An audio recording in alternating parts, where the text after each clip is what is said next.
Hello students, welcome to my channel make class by Kaushik sir. Lecture number हमारा 13 है। Unit 1 हम लोग cover कर रहे हैं इंजीनियरिंग मैकेनिक्स का। हम लोग अपने इस लेक्चर में जो है देखेंगे कि what is the analytical method. Analytical method क्या है रिजल्टेंट निकालने का, यानी for determination of resultant for किन किन फोर्सेज के लिए, तो concurrent force system, non concurrent force system and parallel force system. ये तीन तरह के फोर्स सिस्टम जो हैं उनका हम लोग रिजल्टेंट किस तरह से निकालते हैं हम लोग अपने इस लेक्चर में देखेंगे।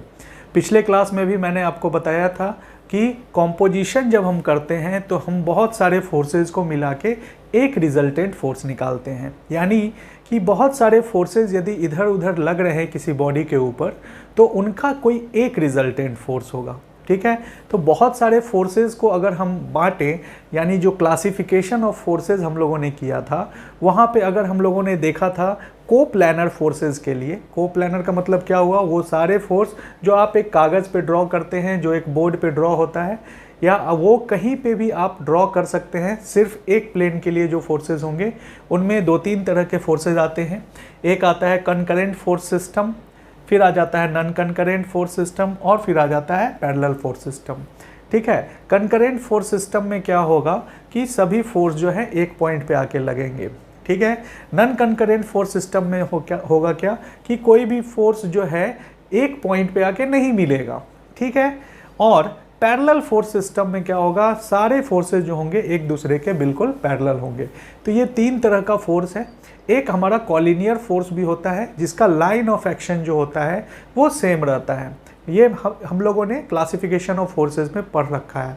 ठीक है, तो अब इन सब का रिजल्टेंट निकालने का क्या क्या तरीका है हम लोग इसको देखते हैं अपने इस लेक्चर में। ठीक है, कुछ फॉर्मूलाज हैं जो दो फोर्सेस और तीन फोर्सेस, चार फोर्सेस के लिए बनाए गए हैं।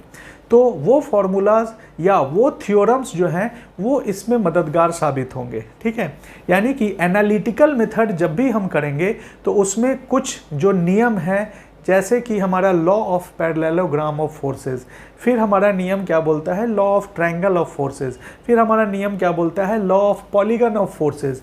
इस तरह के विभिन्न अलग अलग लॉज हैं, नियम बनाए गए हैं जिससे कि हम लोग रिजल्टेंट को निकाल सकते हैं आसानी से। ठीक है, तो हम लोग स्टार्ट करते हैं अपने कुछ बेसिक लॉज के साथ, जिसमें सबसे पहला बेसिक लॉ जो है वो है हमारा law of parallelogram of forces. ठीक है, यानी पैरेललोग्राम लॉ इसको हम लोग बोलते हैं। तो हम लोग इन सभी फोर्सेस का जो कैलकुलेशन करेंगे वो इन्हीं लॉज के अनुसार करेंगे। तो सबसे पहला लॉ हम लोग law of parallelogram of forces इनको पढ़ेंगे। तो स्टार्ट करते हैं हम लोग law of parallelogram of forces से। सो ये हमारा law of parallelogram of forces है। ज़्यादा बड़ा है बट इसमें घबराना नहीं है, मैं पॉइंट बाई पॉइंट बताऊंगा, एक एक पॉइंट को क्लियर करूंगा। ठीक है, सो हम लोगों ने स्टार्ट क्या चीज़ से किया था वीडियो कि हम लोगों को रिजल्टेंट निकालना है एनालिटिकल मेथड से। ठीक है, मेथड आपके दो तरह के हो सकते हैं, एक एनालिटिकल हो सकता है, एक रिजोल्यूशन के द्वारा, जो हम लोग पहले पढ़ चुके हैं। एनालिटिकल मेथड में हम लोग जो है रिजल्टेंट निकालने के लिए बहुत सारे लॉज को यूज़ करते हैं, जिसमें ये पहला लॉ है। तीन लॉज होता है, law of parallelogram of forces, दूसरा law of triangle of forces, और तीसरा होता है law of polygon of forces. तो आज हम लोग जो है law of parallelogram of forces जो हमारे पास, इसको हम लोग देखते हैं क्या बोलता है law of parallelogram. I hope कि पैरेललोग्राम से आप सभी लोग वाकिफ़ होंगे। तो पैरेललोग्राम के बारे में मैं थोड़ा सा पहले ब्रीफ इंट्रोडक्शन दे देता हूँ। ये आपका पैरेललोग्राम है। ठीक है, यहाँ पे देखिए पैरेललोग्राम का मतलब हो गया ये साइड और ये साइड दोनों एक दूसरे के इक्वल और पैरेलल होंगे। दूसरी तरफ ये साइड और ये साइड दोनों एक दूसरे के इक्वल और पैरेलल होंगे। ठीक है, तो ये हमारा पैरेललोग्राम कहलाता है। अब पैरेललोग्राम में एक डायगोनल मैंने बनाया है। डायगोनल का मतलब क्या हुआ, जो इसको दो भाग में बांटे, जो इसको बिल्कुल दो भाग में बांट दे, वो हमारा डायगोनल हो जाता है। तो ये हमारा डायगोनल हो गया, ये वाला लाइन जो है इसको हम लोग डायगोनल बोलते हैं। अब आपके लिए ये थ्योरम समझना आसान हो जाएगा। लॉ क्या बोलता है कि दिस लॉ स्टेट्स दैट, यानी ये लॉ क्या कहता है। आप शुरुआत इसी तरह करेंगे, यदि किसी लॉ के बारे में आपको बताना है तो आप ऐसे ही शुरुआत करेंगे। क्या बोलता है, दिस लॉ स्टेट्स दैट, क्या बताता है, इसके बाद कॉमा देंगे और इन्वर्टेड कॉमा शुरू कर देंगे। क्या बोलता है, इफ टू फोर्सेज, अगर यदि दो फोर्सेज यानी दो बल एक्टिंग ऑन अ पार्टिकल, किसी भी पार्टिकल पे, किसी भी बॉडी पे यदि वो लग रहे हैं, दो forces, is represented by the two adjacent sides of a parallelogram. अब देखिए इसमें क्या क्या चीजें लिखी गई हैं। रिप्रेजेंटेड का मतलब क्या होता है, दिखाना, है ना। यदि दो फोर्सेस आपके किसी पार्टिकल पे लग रहे हैं, बॉडी पे लग रहे हैं, और उनको कैसे हम दिखा रहे हैं, तो दो एडजेसेंट साइड्स, एडजेसेंट का मतलब हो गया एक दूसरे के अगल बगल। जैसे कि पैरेललोग्राम ये है, तो इसमें जो ए बी साइड होगा वो एडजेसेंट होगा बी सी साइड के, ठीक है। उसी तरह बी सी जो साइड होगा वो एडजेसेंट होगा सी डी साइड के, और साथ ही साथ ए बी के भी एडजेसेंट होगा, यानी अगल बगल के जो साइड्स हैं उनको हम लोग एडजेसेंट साइड्स बोलते हैं। तो यहाँ पे क्या बोल रहा है, दो फोर्सेस को हम लोग दो एडजेसेंट साइड से दिखा रहे हैं। तो ऑब्वियस ही बात है, पैरेललोग्राम में दो फोर्सेस जो होंगे वो हमारे होंगे, एक बड़ा वाला होगा और एक छोटा वाला साइड होगा, ठीक है। तो दो फोर्सेस होंगे, तो जो बड़ा वाला फोर्स होगा उसको हम लोग लिखेंगे F1, और जो छोटा वाला फोर्स होगा उसको लिखेंगे F2। ये हमेशा आप ध्यान देंगे, जो छोटा फोर्स होगा उसको हम लोग F2 लेंगे, बड़ा फोर्स को हम लोग F1 लेकर चलेंगे, ठीक है। अब यहाँ पे दो फोर्स हमने दिखा दिया, यानी ये दो फोर्स जो है दो साइड्स को दिखा रहे हैं, पैरेललोग्राम के दो साइड्स पे हम लोग इन दोनों फोर्सेस को दिखा रहे हैं, ठीक है। देन अच्छा, उससे पहले क्या है कि ये जो एंगल है अल्फा, ये इन दोनों फोर्सेस के बीच का एंगल है, ये अल्फा जो है इन दोनों फोर्सेस के बीच का एंगल है, ठीक है। क्या बोल रहा है, देन देयर रिजल्टेंट, यानी कि उनका जो रिजल्टेंट होगा, यानी इन दोनों फोर्सेस का जो रिजल्टेंट होगा, will be represented by the diagonal of the parallelogram.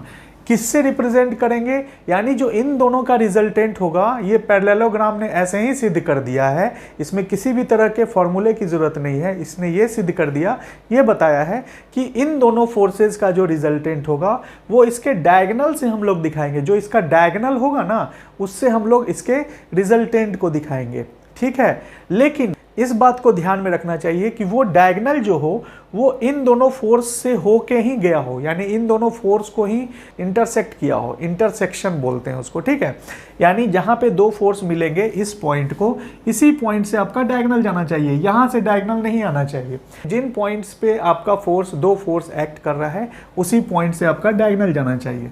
लिख रहा है यहाँ पे, by the diagonal of the parallelogram which passes through their point of intersection, यानी कि वो कहाँ से पास करना चाहिए, इन दोनों के पॉइंट ऑफ इंटरसेक्शन से।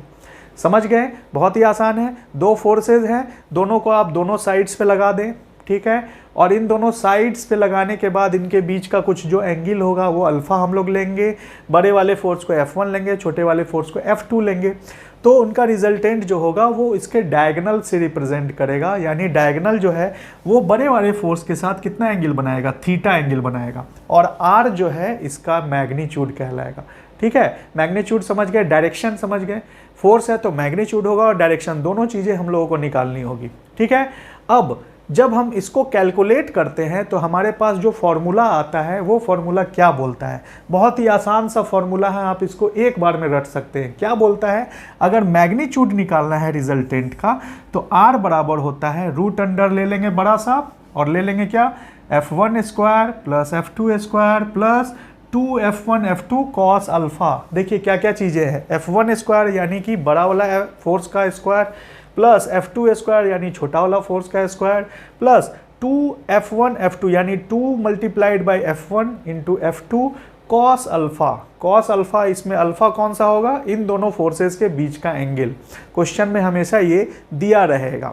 ये हो गया इसका मैग्नीट्यूड निकालने का तरीका। इसके बाद एक वैल्यू आएगा जो हमारा न्यूटन्स में होगा, ठीक है।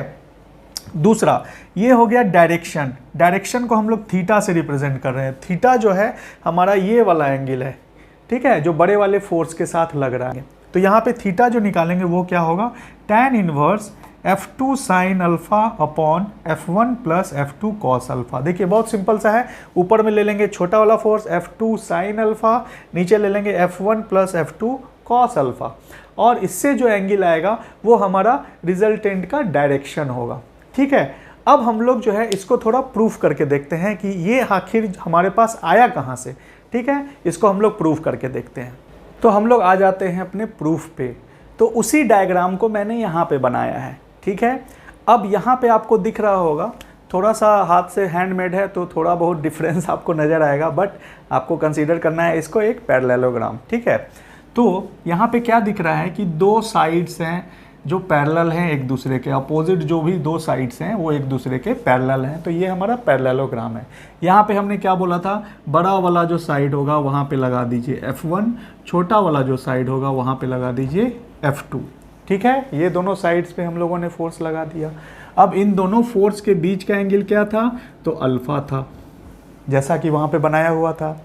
दूसरा चीज़ कि यहाँ पे हम लोग जो रिजल्टेंट ले रहे थे वो ये ले रहे थे, ये हमारा रिजल्टेंट था, और रिजल्टेंट का जो एंगल था वो था हमारा थीटा।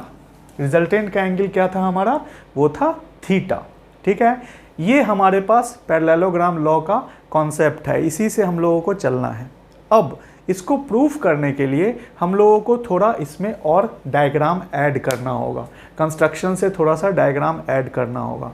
तो क्या ऐड करेंगे हम लोग, ऐड करेंगे ये कि इस वाले साइड को थोड़ा सा आगे बढ़ा देंगे। ठीक है, और इस पॉइंट से हम लोग एक परपेंडिकुलर यहां पे गिरा देंगे।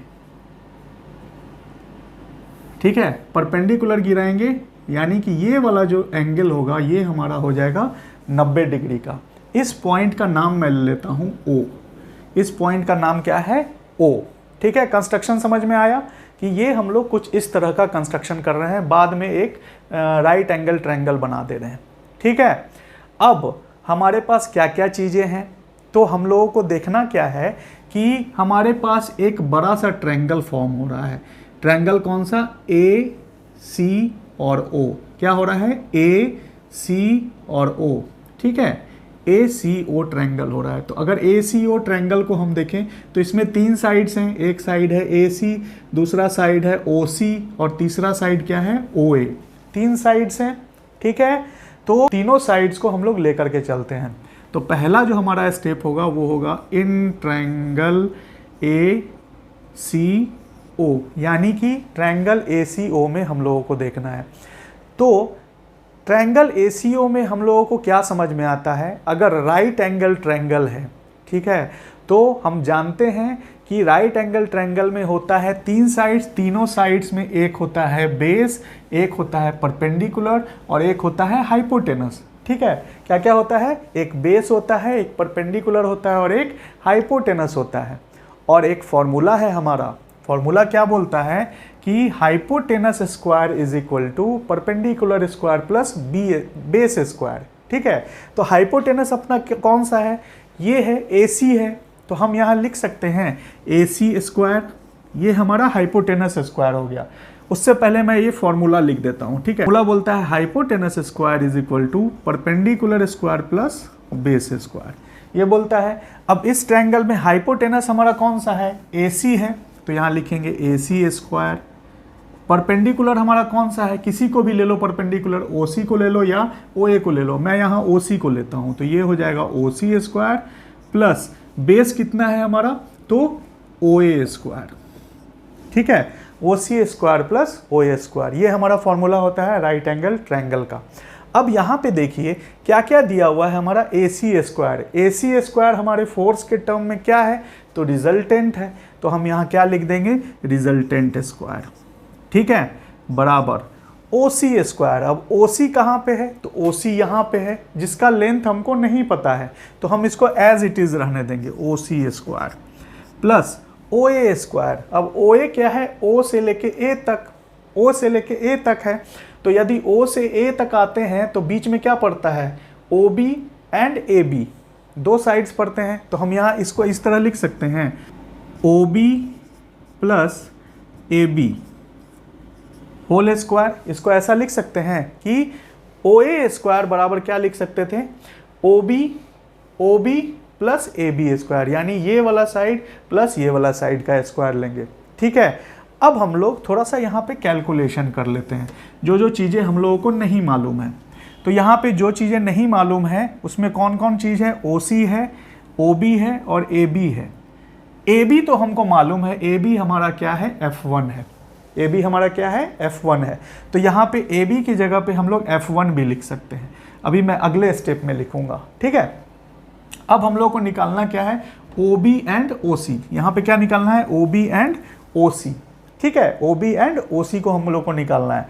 तो अब हम लोग क्या करेंगे, ट्रायंगल OBC में देखेंगे, OBC में, इन ट्रायंगल OBC, छोटा सा ट्रायंगल है, यहाँ पे भी क्या है, एक राइट एंगल ट्रायंगल बन रहा है। तो राइट एंगल ट्रायंगल बन रहा है। अब इसमें जो हाइपोटेनस होगा वो ये हो जाएगा, ये हो जाएगा पर बेस, और ये हो जाएगा परपेंडिकुलर, ठीक है। अब ये देखिए कि अगर ये साइड F2 है तो ये साइड भी F2 होगा, जैसे ये साइड F1 है तो ये साइड भी F1 होगा, क्योंकि जितना बड़ा ये है उतना ही बड़ा ये है, जितना बड़ा ये है उतना ही बड़ा ये है, और पैरेलल भी है। तो मैग्नीट्यूड और डायरेक्शन दोनों बराबर हो रहा है, इसीलिए हम लोग इसको ऐसा ले रहे हैं, ठीक है। अब इस वाले ट्रायंगल में देखें, F2 यहाँ पे बन रहा है, तो इस वाले ट्रायंगल में क्या हो जाएगा, इस वाले ट्रायंगल में यदि हम लोगों को कोई एंगल लेना है, ठीक है, मान लीजिए कि ये वाला एंगल लेना है, ये वाला एंगल लेना है, तो हम क्या करते हैं, इस वाले साइड को परपेंडिकुलर मानते हैं, इसको बेस मानते हैं, और ये हमारा हाइपोटेनस होता है ना। अब आप देखिए ये वाला जो एंगल है ये कौन सा एंगल है, ये अल्फा ही एंगल है, क्योंकि आप देखिए यही वाला लाइन जो है वही यहाँ पे खींचा हुआ है, तो इसको हम अल्फा ले सकते हैं, ठीक है। ये हमारा अल्फा हो जाता है। तो यहाँ पे जो अल्फा है इसको अगर कैलकुलेट करना है तो अल्फा के सामने वाला साइड हो जाएगा परपेंडिकुलर, ये हो जाएगा बेस, और ये हो जाएगा हाइपोटेनस। हमारे पास हाइपोटेनस है, पता करना है हम लोगों को परपेंडिकुलर और बेस। तो सबसे पहले एक साइन अल्फा लगाते हैं हम लोग। साइन अल्फा बराबर क्या होगा, परपेंडिकुलर अपॉन हाइपोटेनस। परपेंडिकुलर हमारा OC है, यानी sine alpha is equal to OC upon BC, ठीक है। OC हमको नहीं पता है, OC हम ऐसे ही लिख देंगे। BC हमको पता है कितना है, F2। तो यहां से OC बराबर क्या हो जाएगा, F2 साइन अल्फा। OC बराबर क्या हो जाएगा, F2 साइन अल्फा। एक डाटा हमारे पास आ गया। दूसरा, इसी ट्रायंगल में हम क्या करेंगे, तो ले लेंगे कॉस अल्फा। जब कॉस अल्फा लेंगे तो उसका मतलब क्या होता है, बेस अपॉन हाइपोटेनस। तो बेस अल्फा के लिए बेस ये हो गया और हाइपोटेनस ये हो गया, यानी कि हम बेस क्या लिख सकते हैं, OB अपॉन BC लिख सकते हैं। OB हमको नहीं पता है तो OB ऐसे ही रहने देंगे, BC हमको पता है कितना है, F2।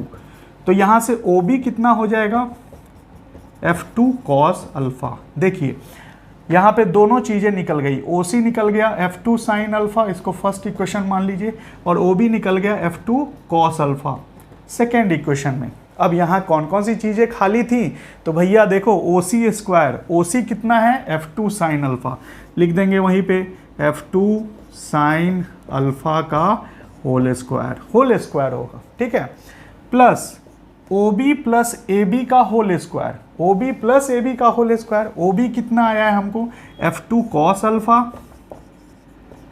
प्लस AB क्या था, AB हमारा पहले से F1 था तो इसको F1 लिख देंगे, होल स्क्वायर। देखिए कुछ इस तरह का टर्म हो जाएगा। जब इसको सॉल्व करेंगे तो क्या आएगा, ये हो जाएगा F2 sine square alpha, plus इसको सॉल्व करेंगे तो ये A प्लस B की होल स्क्वायर के फॉर्म में है, तो इसको उसी तरह सॉल्व करेंगे। पहले लिखेंगे A स्क्वायर यानी F2 square cos square alpha, फिर लिखेंगे B स्क्वायर F1 स्क्वायर, फिर लिखेंगे 2AB कॉस अल्फा 2AB, ठीक है, फिर लिखेंगे 2AB। तो क्या हो जाएगा 2F1 F2 कॉस अल्फा, ये हो जाएगा टर्म।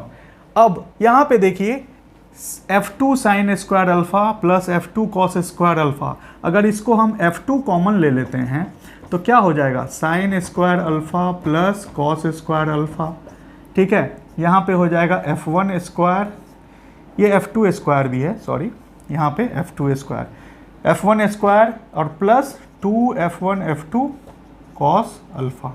अब मैं इसको इधर सॉल्व कर देता हूँ, ठीक है। इधर जब सॉल्व करेंगे इसी चीज़ को तो ये क्या हो जाएगा, हमारा 1 हो जाएगा। तो हम इसको क्या लिखेंगे, F2 स्क्वायर, ये हमारा 1 है तो सिर्फ F2 स्क्वायर बचेगा, प्लस क्या हो गया F1 square plus 2F1 F2 cos alpha. यहाँ से रिजल्टेंट को यदि हम लिखते हैं, ये हमारा रिजल्टेंट इक्वल टू है, तो resultant square is equal to है। अगर रिजल्टेंट का स्क्वायर हटाएंगे तो क्या आएगा हमारे पास, यहाँ आ जाएगा रूट और f1 square plus f2 square plus 2f1 f2 cos alpha. Proved, ये वाला चीज़ हमारा प्रूफ हो गया। ठीक है, तो ये वाला चीज़ हमारा प्रूफ हो गया। ये कुछ इस तरह से प्रूफ होगा। दूसरा हम लोगों को करना है इसका डायरेक्शन। ये हमारा मैग्नीट्यूड निकल गया। अब हम लोग को क्या निकालना है, डायरेक्शन निकालना है। तो हम लोग इसमें डायरेक्शन निकालते हैं। मैं थोड़ी जगह बना लेता हूँ, फिर हम लोग उसके डायरेक्शन को समझ लेते हैं। सो हम लोगों ने अभी मैग्नीट्यूड प्रूफ किया है। मैग्नीट्यूड ऑफ रिजल्टेंट यानी r बराबर हो जाएगा root under f1 square plus f2 square plus 2f1 f2 cos alpha. ठीक है, अब हम लोग को डायरेक्शन निकालना है। तो डायरेक्शन हमारा कौन सा है, थीटा एंगल है। डायरेक्शन कौन सा है, थीटा एंगल है रिजल्टेंट का डायरेक्शन। सो इस थीटा को निकालने के लिए हम लोग जाएंगे बड़े वाले ट्रायंगल में। कौन सा, ए सी और ओ में। क्या लिखेंगे, इन ट्रायंगल ए सी ओ। अब ए सी ओ ट्रायंगल में जब हम लोग टैन थीटा लेते हैं, टैन थीटा बराबर क्या होता है, परपेंडिकुलर अपॉन बेस। तो परपेंडिकुलर इस थीटा के लिए कौन सा हो जाएगा, OC हो जाएगा। तो इसको लिखेंगे OC और बेस क्या हो जाएगा, तो OA हो जाएगा। इसको लिखेंगे OA। अब इसको थोड़ा सा और सिंप्लीफाई करेंगे। OC अपॉन OA का मतलब क्या था, AB प्लस OB, यानी OB प्लस AB। ऐसा लिख सकते हैं ना, OB प्लस AB बराबर OA। ठीक है, ऐसा लिख सकते हैं। अब सब का जो वैल्यू है उसको हम लोग इसमें डाल देते हैं। OC हमारा कितना आया था, देखिए f2 साइन अल्फ़ा। तो यहाँ लिख देंगे f2 साइन अल्फ़ा। OB हमारा कितना आया था, तो OB हमारा आया था f2 cos alpha plus AB हमारा कितना है, तो f1 है। तो इसको लिख देंगे f1, यानी कि tan थीटा बराबर हो जाता है f2 sine alpha upon f2 cos alpha plus f1। ठीक है, या फिर इसको और सिंप्लीफाई करेंगे तो हम लोग क्या लिख सकते हैं, theta is equal to tan inverse f2 sine alpha upon f1 plus f2 cos alpha. देखिए दोनों एक ही चीज़ें हैं, सो यहाँ पे आपका जो है डायरेक्शन भी प्रूव हो जा रहा है। क्या हो जा रहा है, डायरेक्शन भी हमारा प्रूव हो जा रहा है। ठीक है, तो ये हमारा जो है law of parallelogram of forces था। सो नेक्स्ट क्लास में हम लोग जो है एक क्वेश्चन करेंगे इसके ऊपर, जो बेस्ड क्वेश्चन रहेगा। उसके बाद हम लोग आगे के लॉ को देखेंगे। इस लॉ को अच्छे से समझने के लिए आपको आराम से देखना होगा इस वीडियो को, ताकि आप इस चीज़ को समझ सकें। ठीक है, मिलते हैं हम लोग अगले क्लास में, तब तक के लिए धन्यवाद।